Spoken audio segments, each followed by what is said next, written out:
I love sedans as much as I love power and performance. I like to be stylish as much as I like to be in black. And today I have the right combination. The new Mercedes AMG E53, the top of the range E-Class available right now on the market. And as you know, E-Class is a business sedan, and this can be called as the super business sedan because this is a performance-oriented business class car from Mercedes-Benz. And now today we are going to have a weekend drive with this all new AMG, and let's check out will it be enough to fill the gap of the mighty E63 AMG. All my flyers, welcome to Fly.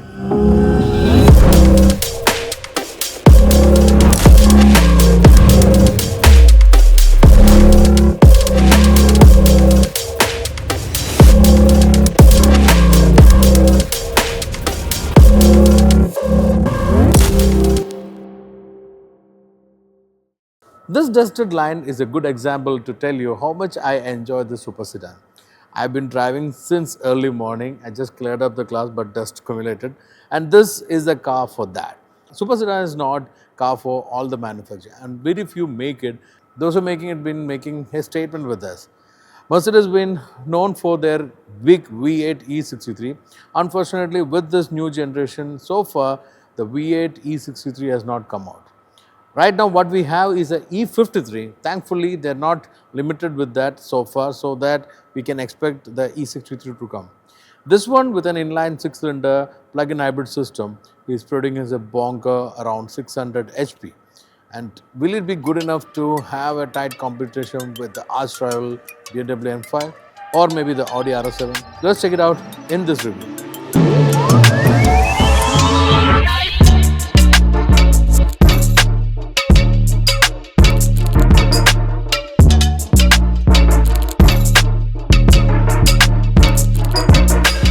The Mercedes AMG E53 is the top of the range AMG model from the E-Class stable, and it's got some AMG elements to it.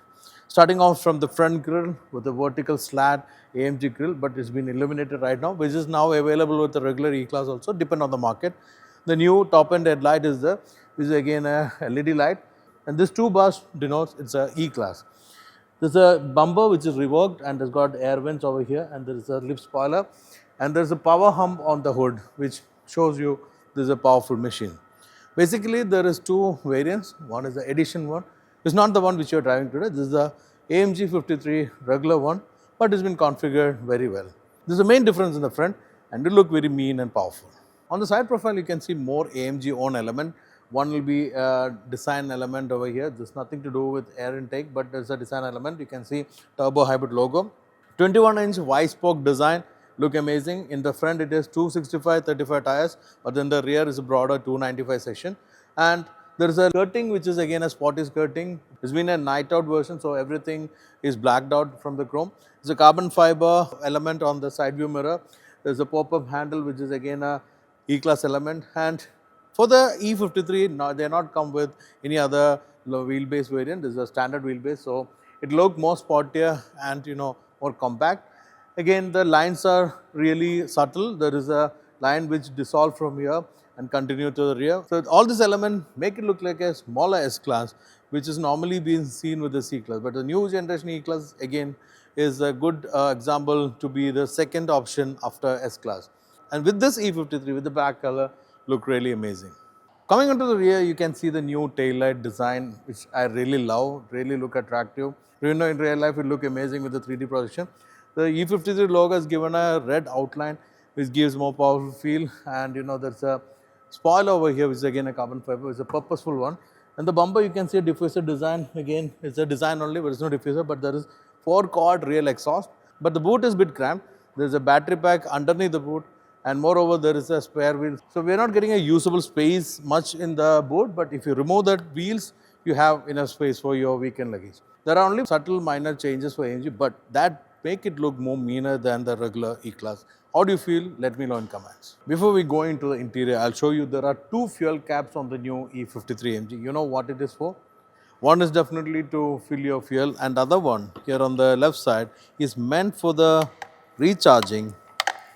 You can plug in on this port and you have both the sides with the fuel cap, which is again a good balance. Sometimes we see extra port on the back, so like in the SL63 performance model, which look a bit odd. This has been a very balanced one, and I really like this two fuel cap design.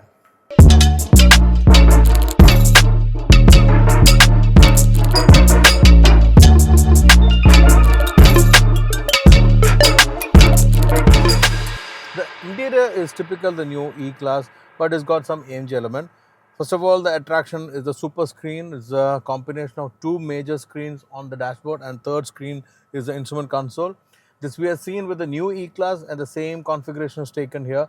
There's a selfie camera which is for a purpose, mainly for the meetings, and if you want to do a selfie video call or something, but the camera won't work when you are driving, but you can still have a conversation with your team in a meeting. There is AMG elements. First of all, the steering wheel, it's an AMG steering wheel with two knobs on behind you can use to control configuration, and other one is to select the driving modes, which vary from snow, individual, battery, electric, comfort, sports, sport plus, lot of them are there. There's a paddle shifter also, and it's a Alcantara finished leather combination with a carbon fiber flat steering wheel. It's a proper AMG steering wheel. It look amazing. There's a carbon fiber on the center console which cover two cup holders, one induction charging and other space for your USB-C charging, keeping a remote key where it gets self-charged. There's a huge panoramic sunroof, and rest of the things are very similar with the E-Class, which has been inspired from the flagship S-Class and some from the EQS. There's a 64 color ambient lighting which can also be selected in multiple configuration. I really love playing around it, and it's very spacious for a business sedan. The front is quite spacious, rear is also good. It's not a long wheelbase like in some other market which I mentioned, but it is having enough space. But most of the customers who will be picking this will be driving mostly, because this is a car for that. To add on to the rear seat, there is enough space even for your foot well, because normally when battery comes, the space will be compromised. It is not also there. There is an edition 1 variant which came in the launch, and that had a one-piece backrest sport seat, but this one is having a normal AMG seat, which is a little more comfortable than the sport one-piece backrest. That feel hugging you more. It's got more bucket feel, but this will be more comfortable for a regular use. But still, it's sporty with the side bolsters, which is very strong, and lot of other things like seat ventilation, cooling, AC is better now with the new menus. All this add on to your comfort and luxury of the car. It's a sports sedan after all, so what really matters is the seating position and the feeling you're getting from here. And this head-up display also add on to sportiness. It's quite exciting to drive, so let's head off for the drive.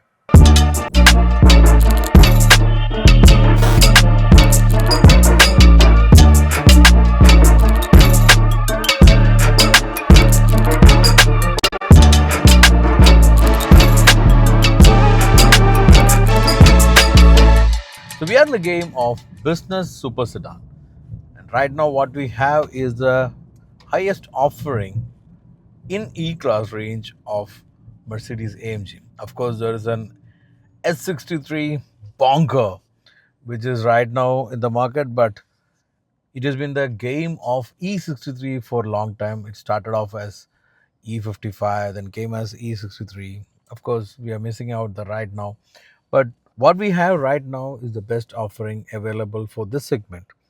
And the reign arch rival for Mercedes AMG sports business sedan has always been the BMW M5. But right now, I don't consider this the direct competition for the BMW M5, because it is right now with two-cylinder down.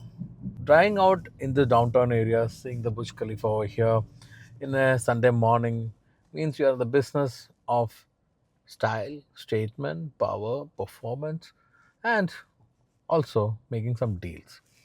So this car is meant for that. Being in this business means you will be heading out for your daily office work, maybe going for a deal breaking, having an official lunch. But the evening, it'll be time for you and your dear ones to blast, have some fun. And for the weekend, it'll be the car for winding roads or maybe to a track. In that case, it should be an ideal car. So we'll be checking out right now. Anyway, it's fun to have such a machine because it is also grabbing some eyeball in this boulevard area. AMG E53 is one of the business super sedans available in the market.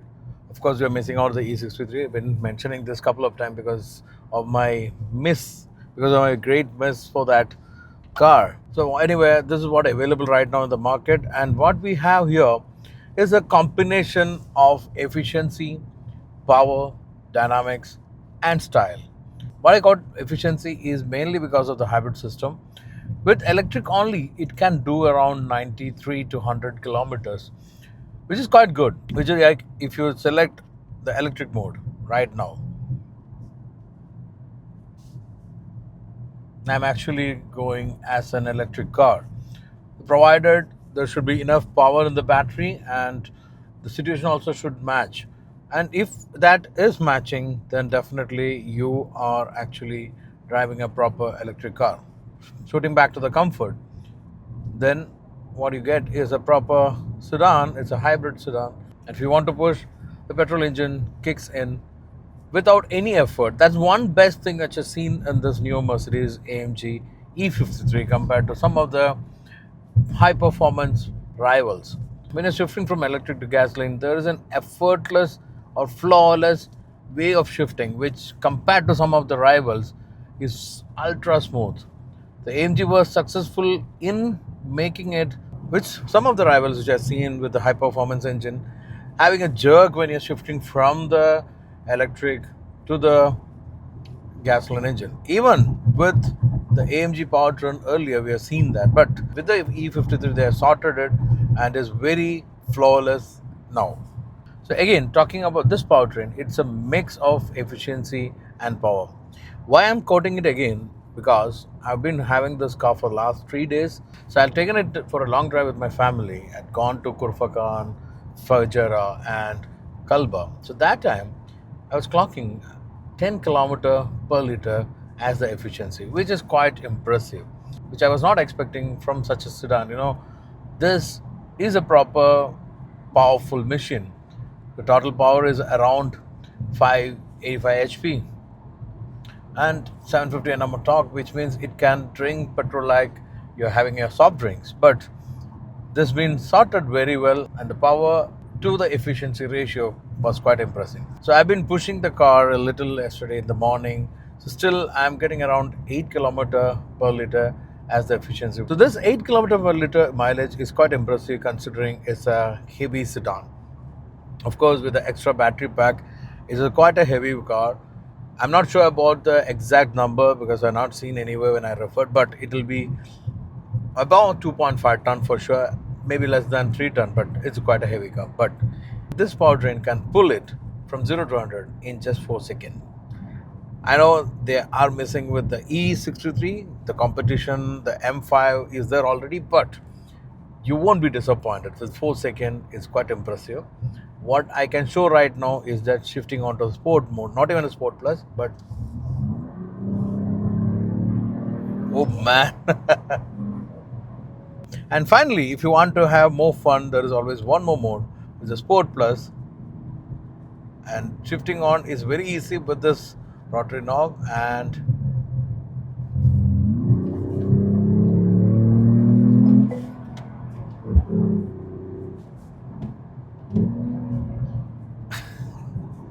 I have my limits on the road because there is a lot of cameras around. I'm not pushing to the limit, but I'm just giving you the feel of how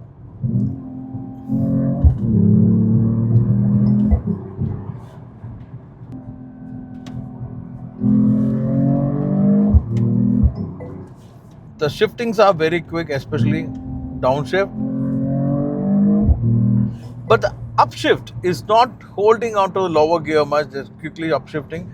Gear changes are amazing. The torque converter plays a great role, but it's not holding on to the lower gear much, which is one thing which annoys a bit for me. It can build up good speed, it can give you good goosebumps. All those are really amazing, but you'll be missing out a higher RPM which you'll expect from Sport Plus mode. Quite impressive, that too just in sport mode. With Sport Plus, it's more impressive because when you push the car, the throttle is quite amazing. Plus, what you can experience by getting a push back to the seat is quite thrilling. And of course, the power is also enhanced with the Air Sports Plus mode. So I was quite impressed with the performance in spite of being so heavy. So let's come back to the business. Again, this is a business sedan. So a lot of other factors are there to consider. Of course, this rubble strips is quite annoying, but unfortunately we'll have to bear with that. One thing, again, I'm hitting this curve. It's a good time to explain about the body balance with the suspension and steering. Shifting on to different mode give you more confidence with the steering. It's getting tighter. The body doesn't lean so much. It's very stable. Maybe the extra weight also matter, but the suspension is well tuned for dynamics. That's what I was experiencing when we were on a winding mountain roads last day. It was in the night, but it was quite impressive, and I was quite excited with the performance. And I have to say, we are not missing the AMG element at all with this new E53. And feel from this steering wheel is another thing, because the Alcantara leather, the carbon fiber trim over here, the shape, the thickness, all consider with this pedal shift is quite exciting to push, and there's a good balance between the comfort and the dynamics of this car. With the dynamics, Mercedes with the AMG is always sorted, and they have a very strong backing from their experience in Formula One and even some of the other races. So all this put together, they were able to create a proper sporty luxury sedan. In fact, we are missing the big daddy, which is the E63, but I'm sure with that latest announcement, Mercedes will be coming back with the new AMG E53, which hopefully will be a V8 powertrain. It may get a hybrid support like we have seen in the main competition, the BMW M5, but for sure it's going to be a bonker. Till then, we won't miss that too much because of this car, the E53. Quite impressive. And as I mentioned in the beginning, it's a proper business super sedan. On that ground, we are going back again to the boulevards, which will be seen mostly. And in that case, it is all about reaching out in style, making a statement, and grabbing some eyeballs so that you'll be considered the way you want to. That's what I'm also getting a feeling we are reaching back to this downtown area of Dubai.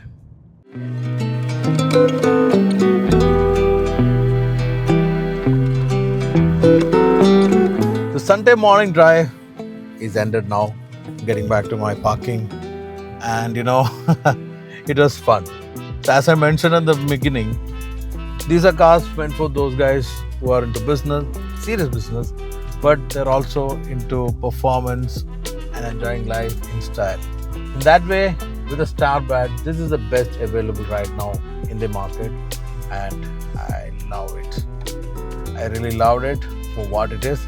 Of course, I miss the Big Daddy, but this is quite good to be in the business. So this is an all-new Mercedes AMG E53 for you. Hope you like the car. Please do let me know what you feel about the car. Will you be waiting for the E63 if you are having so much money to back you, or you'll be happy with this for surveying and shift on to the Big Daddy later? Also let me know, if not this, which will be your next pick from the rivals. Thank you for watching. This is Hani Mustafa. I'll be signing off right now. Until we meet next with another exciting episode. Stay tuned and enjoy wheeling.